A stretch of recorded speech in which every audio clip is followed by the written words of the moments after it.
Très bien, je vous invite à ouvrir votre Bible à Actes chapitre 2. Vous imaginez comment, pour moi je suis émerveillé comment le Seigneur dirige les choses. On a enfin terminé cette série tirée du livre d'Apocalypse, n'est-ce pas? Enfin, pour moi c'était un encouragement, pas tous les messages parce que c'était un peu triste parfois de voir la destruction du monde entier.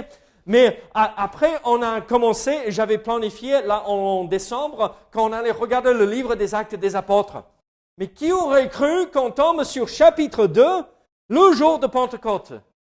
Et chapitre 2, c'est là où nous voyons que on a le récit historique de ce qui s'est passé ce premier jour de Pentecôte, le jour de Pentecôte de l'Église. Parce que il ne faut pas oublier que les Juifs célèbrent Pentecôte depuis des milliers d'années en arrière. Ça a été établi par la loi de Moïse et ils ont célébré la Pentecôte depuis longtemps. Donc, regardons et lisons ensemble ce chapitre entier. Et donc, soyez patients avec moi, je vais essayer de bien parler sans mon accent très américain. Et on va faire de notre mieux. Personne n'a rigolé à ça. Bon, apparemment, je parle comme ça tout le temps. Donc, Actes chapitre 2. La Bible dit ceci. Le jour de la Pentecôte, ils étaient tous ensemble dans le même lieu. Tout à coup, il vint du ciel un bruit, comme celui d'un vent impétueux. Et il remplit toute la maison où ils étaient assis. Des langues semblables à des langues de feu leur apparurent, séparés les uns les unes des autres, et se posèrent sur chacun d'eux. Et ils furent tous remplis du Saint-Esprit, et se mirent à parler en d'autres langues, selon que l'Esprit leur donnait de s'exprimer. Or, il y avait un séjour à Jérusalem des Juifs, hommes pieux, de toutes les nations qui sont sous le ciel. Au bruit qu'il eut lieu, la multitude accourut, et elle fut confondue parce que chacun les entendait parler dans sa propre langue. Ils étaient tous dans l'étonnement et la surprise. Ils se disaient les uns aux autres, « Voici ces gens qui parlent, ne sont-ils pas tous galiléens? Et comment les entendons-nous dans notre propre langue? À chacun dans notre langue maternelle. Parthes, Mèdes, Élamites, ceux qui habitent la Mésopotamie, la Judée, la Cappadoce, le Pont, l'Asie, la Phrygie, la Pamphylie, l'Égypte, le territoire de la Libye, voisine de Cyrène, et ceux qui sont venus de Rome, juifs et prosélytes, et crétois et arabes. Comment les entendons-nous parler dans nos langues des merveilles de Dieu? Ils étaient tous dans l'étonnement et ne sachant que penser. Ils se dirent les uns aux autres, « Que veut dire ceci ?» Mais d'autres se moquaient et disaient, « Ils sont pleins de vin doux. » Alors Pierre, se présentant avec les 11, éleva la voix et leur parla en ces termes, « Hommes juifs, et vous tous qui séjournez à Jérusalem, sachez ceci et prêtez l'oreille à mes paroles. Ces gens ne sont pas ivres comme vous le supposez, car c'est la 3e heure du jour. Mais c'est ici ce qui a été dit par le prophète Joël. Dans les derniers jours, dit Dieu, je répandrai de mon esprit sur toute chair. Vos fils et vos filles prophétiseront. Vos jeunes gens auront des visions et vos vieillards auront des songes. Oui, sur mes serviteurs et sur mes servantes, dans ces jours-là, je répandrai de mon esprit et ils prophétiseront. Je ferai paraître des prodiges en haut dans le ciel et des miracles en bas sur la terre, du sang, du feu et une vapeur de fumée. Le soleil se changera en ténèbres et la lune en sang avant l'arrivée du jour du Seigneur, de ce jour grand et glorieux. Alors, quiconque invoquera le nom du Seigneur sera sauvé.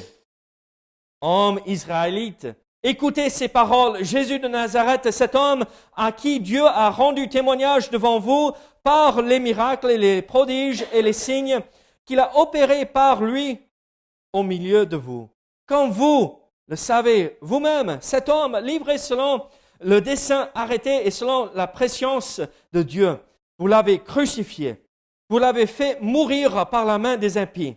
Dieu l'a ressuscité en le délivrant des liens de la mort, parce qu'il n'était pas possible qu'il fût retenu par elle. Car David dit de lui, « Je voyais constamment le Seigneur devant moi, parce qu'il est à ma droite, afin que je ne sois point ébranlé. Aussi mon cœur est dans la joie et ma langue dans l'allégresse. Et même ma chair reposera avec espérance, car tu n'abandonneras pas mon âme dans le séjour des morts, et tu ne permettras pas que ton sein voie la corruption. Tu m'as fait connaître les sentiers de la vie, tu me rempliras de joie par ta présence. Hommes, frères, qu'il me soit permis de vous dire librement au sujet du patriarche David qu'il est mort, qu'il a été enseveli et que son sépulcre existe encore aujourd'hui parmi nous. Comme il était prophète et qu'il savait que Dieu lui avait promis avec serment qu'il ferait naître le Christ de sa postérité selon la chair. Pour le faire asseoir sur son trône, c'est la résurrection du Christ qu'il a prévue et annoncée, en disant qu'il ne serait pas abandonné dans le séjour des morts et que sa chair ne verrait pas la corruption. C'est ce Jésus que Dieu a ressuscité. Nous en sommes tous témoins. Élevé par la droite de Dieu, il a reçu du Père le Saint-Esprit, qui avait été promis et qu'il l'a répandu comme vous le voyez et l'entendez. Car David n'est point monté au ciel, mais il dit lui-même, le Seigneur a dit à mon Seigneur, assis-toi à ma droite jusqu'à ce que je fasse de tes ennemis ton marchepied. Que toute la maison d'Israël sache donc avec certitude que Dieu a fait Seigneur et Christ, ce Jésus que vous avez crucifié. Après avoir entendu ces discours, ils eurent le cœur vivement touché. Ils dirent à Pierre et aux autres apôtres, « Hommes, frères, que ferons-nous » Pierre leur dit, « Repentez-vous et que chacun de vous soit baptisé au nom du Seigneur Jésus-Christ pour le pardon de vos péchés. Et vous recevrez le don du Saint-Esprit, car la promesse est pour vous, pour vos enfants et pour tous ceux qui sont au loin, en aussi grand nombre que le Seigneur notre Dieu les appellera. » Et par plusieurs autres paroles, il les conjurait et les exhortait, disant, « Sauvez-vous de cette génération perverse. » Ceux qui reçurent de bon cœur sa parole furent baptisés. Et en ce jour-là, le nombre des disciples s'augmenta d'environ 3000 âmes. Ils persévéraient dans l'enseignement des apôtres, dans la communion fraternelle, dans la fraction du pain et dans les prières. La crainte s'emparait de chacun. Il se faisait beaucoup de prodiges et de miracles par les apôtres. Tous ceux qui croyaient étaient dans le même lieu et ils avaient tout en commun. Ils vendaient leurs propriétés et leurs biens. Ils en partageaient le produit entre tous selon les besoins de chacun.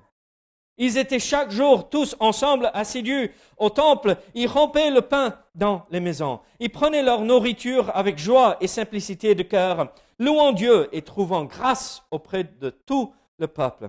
Et le Seigneur ajoutait chaque jour à l'Église ceux qui étaient sauvés. Prions ensemble. Seigneur, sois avec nous ce matin à nous comprendre ce passage, vraiment un passage très encourageant, Seigneur, pour nous, dans la réalité que oui, l'Esprit Saint est descendu, mais aussi nous voyons ce changement qui a été accompli et fait dans le cœur de ceux qui avaient reçu Christ comme Sauveur, en étant remplis du Saint-Esprit, qu'ils avaient été changés entièrement. Seigneur, aide-nous à vivre ces mêmes réalités aujourd'hui, selon, oui, on comprend d'autres passages, oui, mais vivre et mettre en pratique ce que nous voyons ici aujourd'hui. Au nom de Jésus. Amen. Là, on a lu un passage très long, mais rempli de petits détails, vraiment merveilleux. Et alors, là, même si l'Église célèbre la Pentecôte, à la base, la Pentecôte est une fête juive et c'est la fête qui suit cette fête des prémices. Donc, Pentecôte. Qu'est-ce que cela signifie, le mot Pentecôte? Est-ce que vous savez? Pensez aux chiffres. 50. Oui, 50. Le 50e jour après la fête des prémices. Et alors, cette fête de prémices, je vais vous lire le passage, se retrouve dans Lévitique 23. Lévitique 23 et les versets 15 à 21. Qu'est-ce que nous voyons ici? Depuis le lendemain du sabbat, donc le dimanche, le lendemain du sabbat, le sabbat c'est toujours le samedi, n'est-ce pas? Donc, le dimanche, vous apporterez la gerbe pour être agité de côté et d'autre. Vous compterez 7 semaines entières, vous compterez 50 jours jusqu'au lendemain du 7e sabbat. Et donc, le 50e jour. Et vous ferez à l'Éternel une offrande nouvelle. Vous apporterez de vos demeures 2 pains pour qu'ils soient agités de côté et d'autre. Ils seront faits avec 2 dixièmes de fleurs de farine et cuits avec du levain. Ce sont les prémices à l'Éternel. Outre ces pains, vous offrirez en holocauste à l'Éternel 7 agneaux d'un an, sans défaut, et ainsi de suite. Nous voyons tout ce qui se passe par la suite jusqu'au verset 21. Alors, c'est une fête que les Juifs célèbrent depuis longtemps.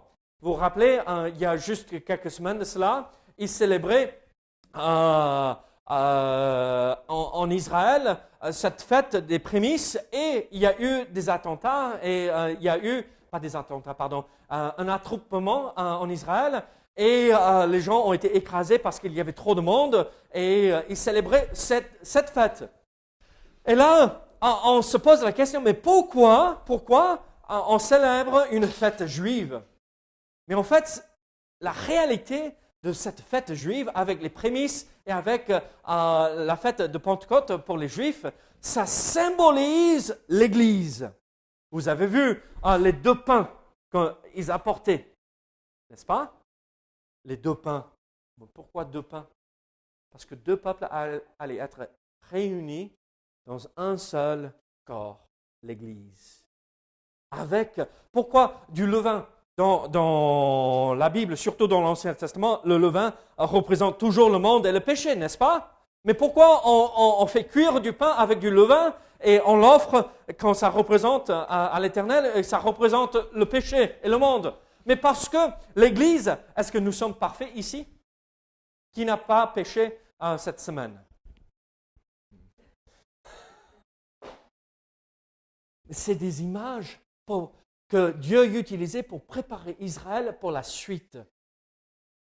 Le peuple de Dieu allait être réuni avec des Juifs et des non-Juifs. Et regardez autour de vous, là ce matin, il y a tout le monde réuni, le monde entier. Et alors, c'est la fête juive, mais pour nous, c'est pas que la fête juive qui représentait ces 2 pains, ces 2 peuples réunis dans un seul corps, même avec péché, malheureusement, parce que nous ne sommes pas parfaits, mais offerts à Dieu comme sacrifice pour servir Dieu. Et alors, pour nous pouvons regarder en arrière et regarder toutes ces fêtes. La Pâque juive, c'était une image de la mort de Jésus-Christ. C'est détaillé dans 1 Corinthiens chapitre 7. La fête des prémices, la Shavuot, c'est une image de la résurrection de Christ. Là, les prémices, il est le premier qui a été ressuscité des morts, n'est-ce pas? Qui n'est pas retourné au tombeau, d'accord? Il est les prémices de tous ceux qui seront ressuscités un jour. Et après la Pentecôte, c'est l'image de la venue du Saint-Esprit et de la naissance de l'Église. Et alors, aujourd'hui, nous célébrons cette fête, la venue du Saint-Esprit, mais ce qui est plus important, parce que rappelez-vous que le Saint-Esprit agissait dans la période de l'Ancien Testament. C'est pas que le Saint-Esprit n'existait pas. Hein. Vous vous rappelez, quand David a été oint pour devenir roi, l'Esprit de Dieu s'est retiré de Saül et est venu et s'est posé sur David. Vous vous rappelez qui était le grand musclé dans l'Ancien Testament? Pas Goliath. Non. Samson. Vous vous rappelez? L'Esprit de Dieu descendait sur lui et il faisait des actes. Il prenait les portes d'une ville sur ses épaules et il les portait à 100 kilomètres de l'endroit où c'était. Mais on parle de portes de ville, mais des trucs énormes. Donc, l'Esprit de Dieu agissait dans la période de l'Ancien Testament. Mais quelque chose avait changé ce jour de Pentecôte. Au lieu de venir pour des moments particuliers et repartir, maintenant, l'Esprit Saint habite en permanence dans la vie de chaque croyant. C'est ça ce qui change à ce moment avec la Pentecôte. L'Esprit Saint est en nous en permanence. Il ne revient, il ne repart pas. Il sera toujours avec nous. Et on voit ces promesses dans Jean chapitre 14 et Jean chapitre 16. Nous voyons qu'il nous a promis qu'il ne nous abandonnerait jamais. Mais avec ce jour de Pentecôte, en fait, Dieu veut, avec tous ces détails que nous venons de voir, Dieu veut que ses enfants comprennent plusieurs aspects de ce récit que nous venons de lire ensemble. Il veut qu'on comprenne ces aspects, ces détails du jour de la Pentecôte et comment dirais-je, et que nous comprenions et que nous mettions en pratique ces vérités. Alors, quelles sont les vérités que nous voyons ici concernant ce premier jour de Pentecôte?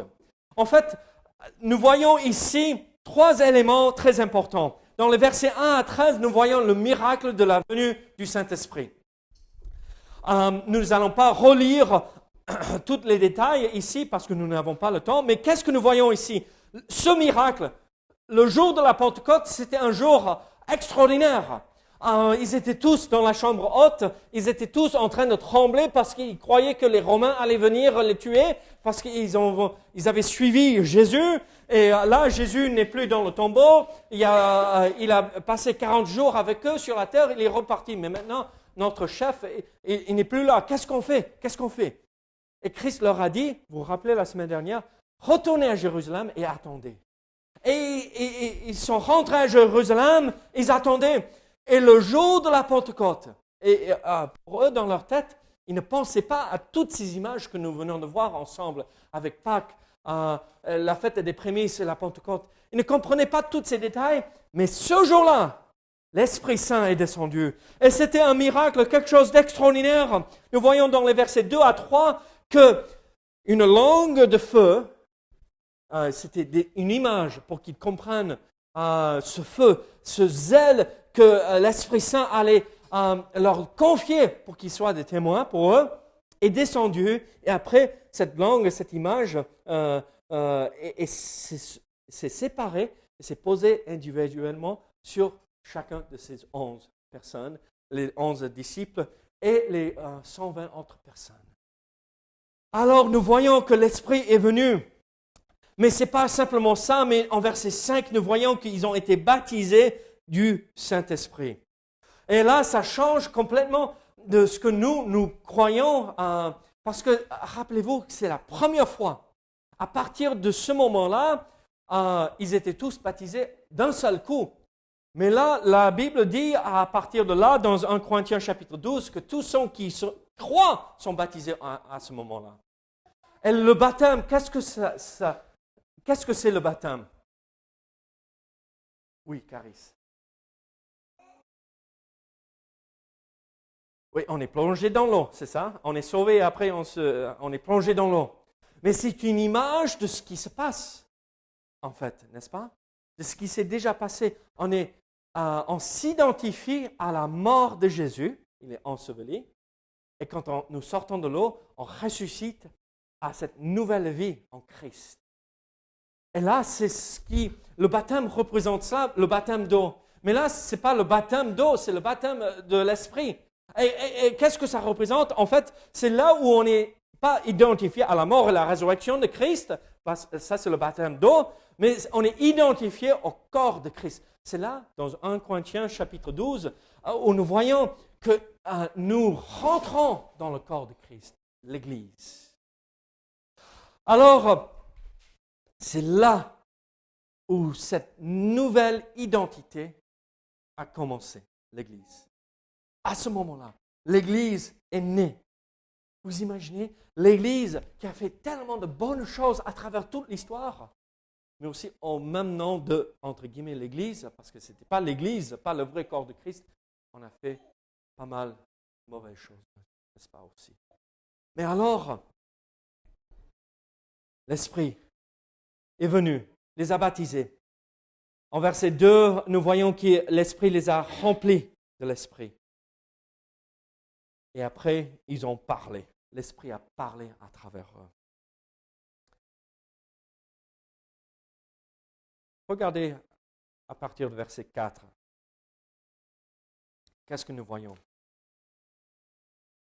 Ils furent tous remplis du Saint-Esprit et se mirent à parler en d'autres langues, selon que l'Esprit leur donnait de s'exprimer. Or, il y avait en séjour à Jérusalem des Juifs pieux de toutes les nations qui sont sous le ciel. Au bruit qui eut lieu, la multitude accourut et elle fut confondue parce que chacun les entendait parler dans sa propre langue. Ils étaient tous dans l'étonnement et la surprise et ils se disaient les uns aux autres, voici ces gens qui parlent, ne sont-ils pas tous galiléens?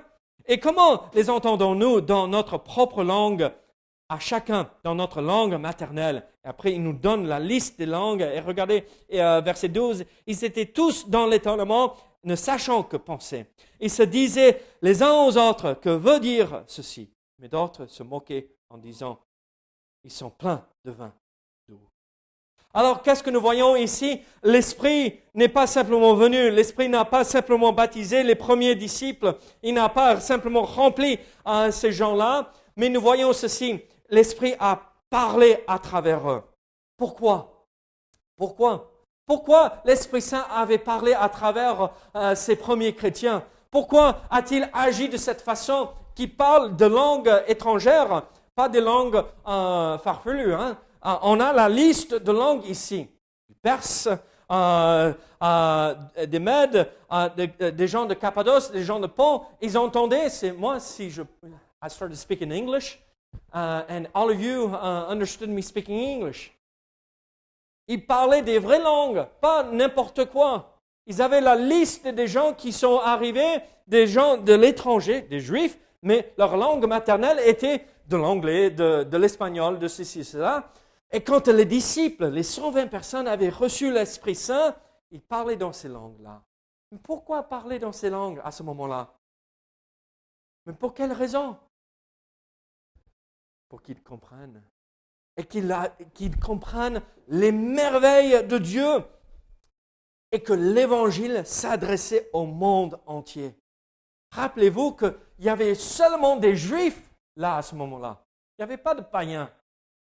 Il n'y avait que des gens qui suivaient la religion du judaïsme, d'accord? Et pour eux, qu'est-ce qu'ils se disaient à l'époque? Nous sommes les seuls à connaître le seul vrai Dieu.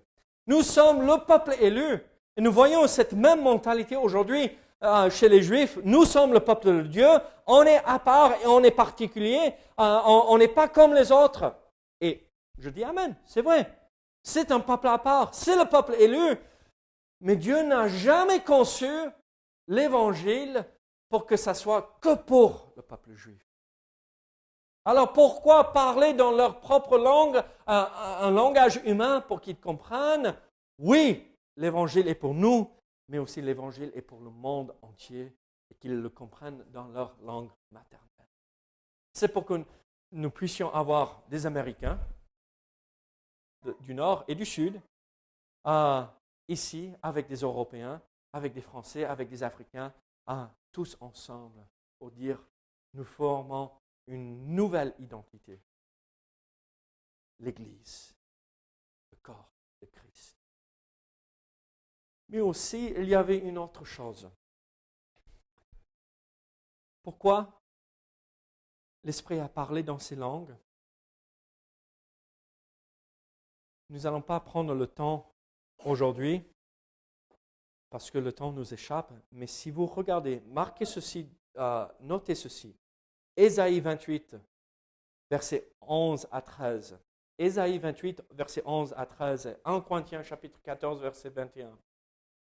Dieu a annoncé que d'autres proclameront les vérités de Dieu par des langues étrangères. Et en fait, quand les 120 disciples ont commencé à parler dans ces langues étrangères, c'était une condamnation et un jugement contre Israël parce qu'ils avaient rejeté le Messie. Vous vous rappelez ce qu'on avait lu, ce que Pierre avait dit? Mais regardez, c'est vous qui avez crucifié par la main des impies le Messie. C'est vous qui avez rejeté votre Sauveur. Et maintenant s'accomplit ce qui a été dit dans Ésaïe 28. En fait, le parler en langue, des langues connues, des langues humaines, pas comme on voit dans certains milieux, d'accord? Mais des vraies langues, c'était pour condamner Israël. Vous avez rejeté votre Messie. Maintenant, Dieu vous met de côté et se tourne vers les non-juifs, parce qu'eux, ils sont ouverts et sensibles. Et merci Seigneur qu'il s'est tourné vers nous. Moi, je ne suis pas juif. Hein? Est-ce que vous êtes juif? Non. Mais merci Seigneur qu'il s'est tourné vers nous. On n'a pas eu besoin de se convertir au judaïsme, mais à la foi en Jésus-Christ. Mes amis, quand nous lisons ces passages qui parlent du parler en langue, comprenez que c'est un jugement contre Israël. C'est une condamnation du fait qu'ils avaient rejeté le Messie. Là, la question vient très souvent, mais David, comment tu sais que c'était des langues connues, des langues humaines? Mais le texte nous le dit, n'est-ce pas? On a cette liste de langues, mais aussi les mots utilisés, le vocabulaire utilisé. En verset 6, nous voyons, les entendait parler dans sa propre langue. Ce mot, dans sa propre langue, le mot langue est glossa. Glossa. Ça a du sens, non? Glossa. Et en verset 8, nous voyons dans notre propre langue, c'est dialecte, dialectos. Et donc, ça qui veut dire, qui signifie, glossa, c'est quelque chose qui est parlé, qui est cohérent. Et dialecte, on est dans le comminge, n'est-ce pas? On n'a pas de... Est-ce qu'on a des vrais commingeois avec nous ce matin? Non, ils viennent tous l'après-midi. Tu es né à Toulouse, non? Non, et on n'a pas de vrais... sauf nos enfants qui sont nés ici. Hein. Ah oui, mais les miens. Les étrangers sont les vrais commingeois, d'accord? Mais c'est un peu... Vous avez entendu ces personnes âgées parler le patois ici. Ou là, ils disent fafrette, ou il fait froid, quelles sont d'autres expressions que j'ai retenues. Mais c'est des choses drôles. Mais dialectos, c'est ça. C'est la différence entre le patois du coin ici et le patois qui est parlé dans le sud, à côté de Narbonne ou quelque chose comme ça. C'est la même langue, la même glossa, mais c'est une dialecte différente. On se comprend. Mais vous voyez ce que l'Esprit Saint a fait là? Il a fait en sorte que ces gens comprennent le message de l'Évangile, pas simplement dans une langue qu'ils comprenaient, dans le français, mais ils venaient et dans ta propre dialecte. Là, ça montre l'amour de Dieu. Dieu aime tout le monde, il veut qu'ils comprennent les merveilles de Dieu dans leur propre dialecte même. Quelle grande bénédiction de savoir que Dieu s'intéresse à ce point-là, qu'il va même utiliser des gens pour nous parler dans notre propre langue, notre propre dialecte. Là, j'ai fait un point de tout le message et on va s'arrêter là. Et on reviendra après pour regarder la suite. Mais je vous pose une question. Ce miracle qui s'est accompli le jour de la Pentecôte, l'Esprit est venu. Est-ce que vous avez reçu le Saint-Esprit? Comment recevoir le Saint-Esprit? En plaçant sa foi en Jésus-Christ comme Sauveur, il vient immédiatement dans notre cœur. Mais aussi, il y a, là en verset 4, ils ont été remplis du Saint-Esprit. Vous savez, le seul commandement que vous et moi, nous avons reçu concernant le Saint-Esprit, ce qu'il faut que nous fassions, où il ne faut pas le mentir, il ne faut pas l'attrister, mais dans le sens positif. Qu'est-ce qu'il faut faire concernant le Saint-Esprit? Être rempli du Saint-Esprit. Vivre la plénitude de l'Esprit. C'est dans Éphésiens, n'est-ce pas, que nous voyons cela. Éphésiens chapitre 5. Soyez remplis du Saint-Esprit. Ils étaient remplis. Est-ce que vous êtes remplis? Qu'est-ce que tu veux dire par cela, David? Être rempli du Saint-Esprit. Être à l'écoute. Être sensible à ce qu'il nous dit. Vous connaissez le fruit de l'Esprit? L'amour, la paix, la bonté, la patience, la bénignité. Toutes ces choses, c'est être rempli de l'Esprit. Et on porte ce fruit-là. Et après, il nous parle. Et il parle à travers nous pour proclamer les vérités de l'Évangile. Alors, est-ce que vous avez reçu l'Esprit? Est-ce que vous êtes remplis du Saint-Esprit? Éphésiens chapitre 5. Est-ce que vous le permettez de parler à travers vous? Et qu'est-ce qu'il a partagé à ce moment-là, le premier jour ce jour de Pentecôte? Les merveilles de Dieu, l'Évangile. L'Évangile chaque fois. Pas autre chose, mais toujours l'Évangile. Que Dieu aime le monde entier. Alors, mes amis, voilà le miracle qui s'est accompli le jour de Pentecôte. Mais après, il y a le message que nous allons voir que Pierre a prêché ce jour de Pentecôte. Et après, il y a cette multitude qui s'est convertie aussi ce jour-là. Les 3000 âmes que nous allons voir la prochaine fois. C'est deux autres éléments de ce premier jour de la vie de l'Église. Alors, soyons sûrs que nous soyons sensibles à l'œuvre de l'Esprit dans notre vie. Prions ensemble. Seigneur, merci pour tout ce que tu fais pour nous. Seigneur, merci pour ta bonté. Seigneur, aide-nous à être, oh Seigneur, sensibles à ce que tu nous montres à travers ta parole. Seigneur, sensibles à ton œuvre dans notre cœur et dans notre vie. Au nom de Jésus. Amen.